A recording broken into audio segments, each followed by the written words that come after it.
গম পাইছে আজি কেইদিনমান আগতে যি আমাৰ মনিকা বৰ্মন আমাৰ ছোৱালীজনীক যি লাভ জেহাদ কৈ যি আমাৰ হত্যা কৰে, এই ক্ষেত্ৰত আমি বিশ্ব হিন্দু পৰিষদ বজৰং দলে আমি এটা কথাই আমি সকীয়াই দিব বিচাৰিছোঁ যে ভৱিষ্যত যদি আৰু এনেকুৱা হত্যা ধৰ্ষণ চলি থাকে তেতিয়া বিশ্ব হিন্দু পৰিষদ বজৰং দলে বহি নাথাকিব। আৰু অসমত প্ৰায় পৰিকল্পিতভাৱে এই যি লাভ জেহাদ ধৰ্ষণ হত্যা নিৰন্তৰভাৱে আজি বহু কেইবছৰ ধৰি চলি আছে। আমাৰ হাতত এতিয়াও তথ্য আছে প্ৰায় 10,000ৰো অধিক আমাৰ ভগ্নী আমাৰ মানে লাভ জেহাদৰ বলি হৈ এতিয়াও আছে।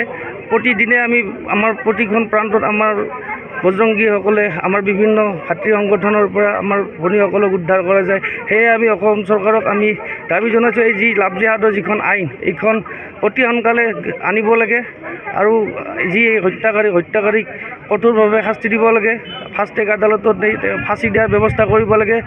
আৰু আমি বজৰং দলৰ ফালৰ পৰা ক'ব বিচাৰিছোঁ যে আচলতে এনেকুৱা হত্যাকাৰীক পুহি ৰাখি লাভ নাই, এনেকুৱা ধৰ্ষণকাৰীক পুহি ৰাখি লাভ নাই। এইটো যদি চৰকাৰে আজি ইমান বছৰ প্ৰায় ধৰ্ষণ হত্যা হৈছে কিন্তু আজিলৈকে আমি কেইটা আমি অপৰাধীক আমি ফাঁচি দিয়াৰ কথা শুনিছোঁ, আমি শুনা নাই। সেইকাৰণে যদি চৰকাৰে কৰিব নোৱাৰে তেতিয়াহ'লে বজৰং দলৰ হাতত এৰি দিয়ক, আমি তাৰ কি ব্যৱস্থা কৰিব লাগে কৰিম, এইখিনিয়ে মই জনালোঁ।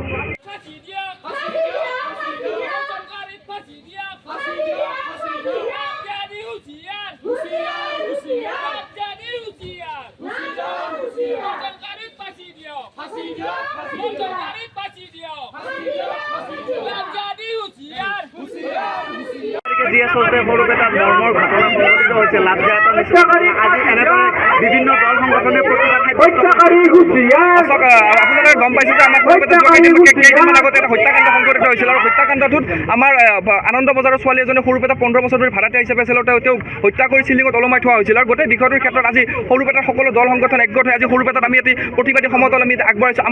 আমি সৰুপেটাত আমি সকলো ৰাইজে ঐক্যবদ্ধভাৱে আমি এটা কথা ক'ব বিচাৰোঁ যে দোষীয়ে উপযুক্ত শাস্তি পাব লাগিব আৰু ফাষ্ট ট্ৰেক আদালতৰ জৰিয়তে তেখেতৰ শাস্তি হ'ব লাগিব।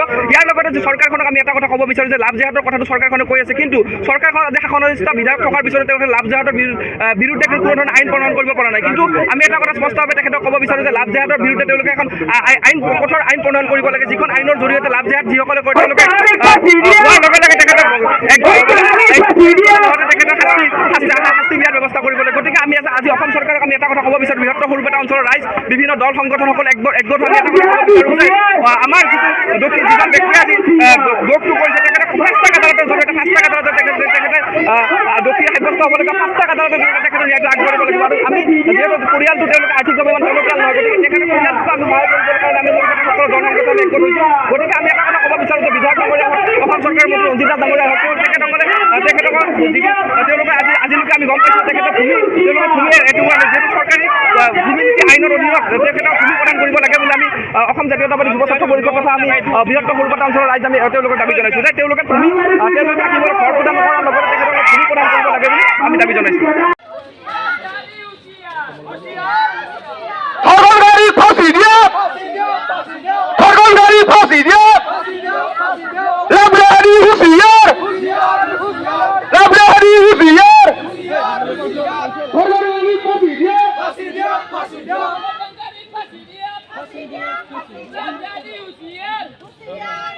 Bangladeshi go back! Go back! Go back! Bangladeshi go back! Go back! Go back! Bangladeshi फांसी दो! फांसी दो! फांसी दो! लाचारी होशियार! होशियार! होशियार! जय श्री राम! जय श्री राम! भारत माता की जय!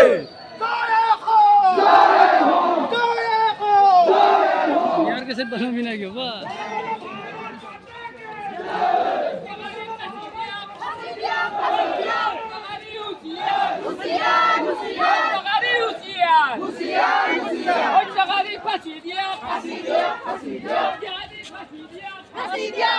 যিকোনো খবৰৰ বাবে যোগাযোগ কৰক 7099017330 লগতে 7099017110 নম্বৰত।